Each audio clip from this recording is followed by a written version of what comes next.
ابراہیم علیہ السلام نے ستاروں کو دیکھا اور پھر اس قوم کو جواب دیا، یعنی قوم یہ سمجھی کہ ستاروں کو دیکھ کر حال معلوم کر کے جواب دے رہے ہیں۔ کیا جواب دیا؟ قال انی سقیم، فقال انی سقیم، فرمایا کہ بے شک میں بیمار ہوں، بے شک میں بیمار ہوں۔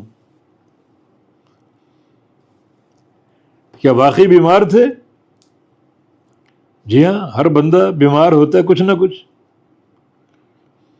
اور ایک بندہ اگر موحد ہو، صاحب توحید ہو، اور اپنے سامنے بت خانہ دیکھے، لوگوں کا شرک اور بدعت دیکھے، تو اس کی روحانیت بیمار ہو جاتی ہے، اس کا دکھ ہوتا ہے، افسوس ہوتا ہے۔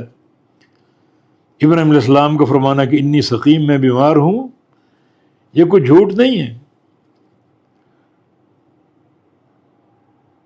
اس قسم کے الفاظ کو معاریض کہا جاتا ہے۔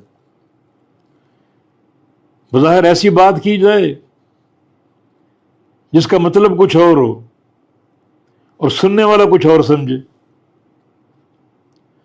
جیسے ہجرت کے سفر میں نبی علیہ السلام مکہ سے مدینہ جا رہے تھے اور کفار آپ کے تعاقب میں تھے، ابو بکر صدیق رضی اللہ عنہ اس سفر میں آپ کے ساتھ تھے، سامنے سے ایک کافر آ گیا،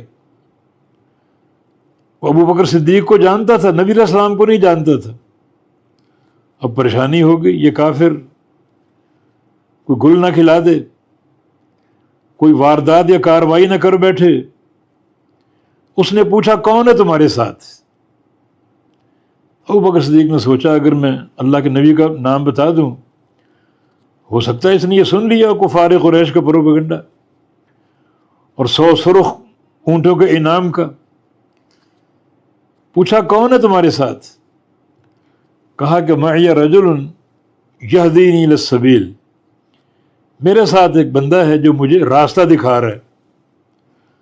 وہ کیا سمجھا کہ وہ بکر صدیق کو راستے کا علم نہیں، تو اس کو ساتھ رکھا رہنمائی کے لیے، راستہ دکھانے کے لیے۔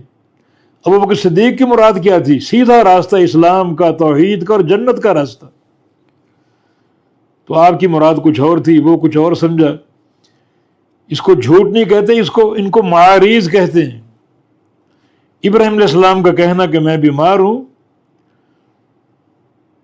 تو کچھ نہ کچھ بیماری تو ہوتی ہے، جھوٹ بھی نہیں ہوتا، یہ صدق ہے۔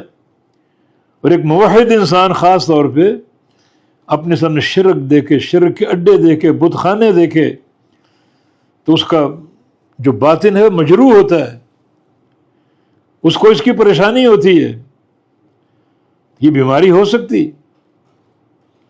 اور اگر کوئی بیماری نہ بھی ہو تو یہ ایک طرح کے معاریض سے اس کا تعلق ہے، حجت قائم کرنے کے لیے اور اصل کام انجام دینے کے لیے جو آپ کا ارادہ اور نیت تھی کہ اس قوم کے بتوں کو توڑ دینا ہے اور تباہ و برباد کر دینا ہے۔